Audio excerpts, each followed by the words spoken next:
ஜானகி மாயாவுக்கு கால் பண்ணி தனாவை வீட்டில் காணலன்னு சொல்ல, என்ன சொல்றீங்க பெரியமா? சரி நீங்க பயப்படாதீங்க, நான் அவ ஃப்ரெண்டுக்கு கால் பண்ணி பார்க்குறேன்னு சொல்லிட்டு ஃபோனை வைக்கிறாங்க. சிவராமன் தனாவை வெளியே எல்லா இடத்துலையும் தேடிட்டு இருக்காரு. இதை கவனிச்சு சீனு என்னாச்சு மாமான்னு விசாரிக்க, தனாவை வீட்டில் காணலங்கிற விஷயத்த சொல்றாரு. சரி நானும் தேடி பார்க்குற மாமான்னு சீனும் ஒரு பக்கம் தேடி பார்க்குறாரு. எங்கேயுமே தனாவை காணுமேன்னு சொல்லி ரெண்டு பேரும் பேசிட்டு இருக்கும்போது அங்க லிங்கம் வர்றாரு.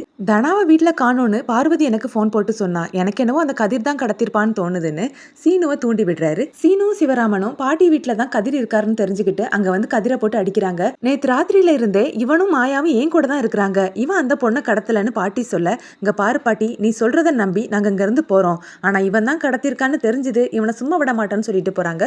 மாயாவும் கதிரும் தனாவை தேடி புவனேஸ்வரி வீட்டுக்கு வந்து சண்டை போடுறாங்க. இங்க தேடுறதை விட்டுட்டு வெளியே எங்கேயாவது போய் தேடி பாருங்க, அவ ஏதாவது தப்பான முடிவு எடுத்துக்க போறான்னு புவனேஸ்வரி சொல்றாங்க. நீ கார்த்திக் கூட மட்டும்தான் சந்தோஷமா வாழுவ, உன்னுடைய ஆசை கனவு எல்லாமே அப்பதான் நிறைவேறும், கார்த்திக் தான் உனக்கு ஏத்தவன் சொல்லி தனாவுடைய மனசை மாத்த பார்க்க இந்த ப்ரோமோ முடியுது.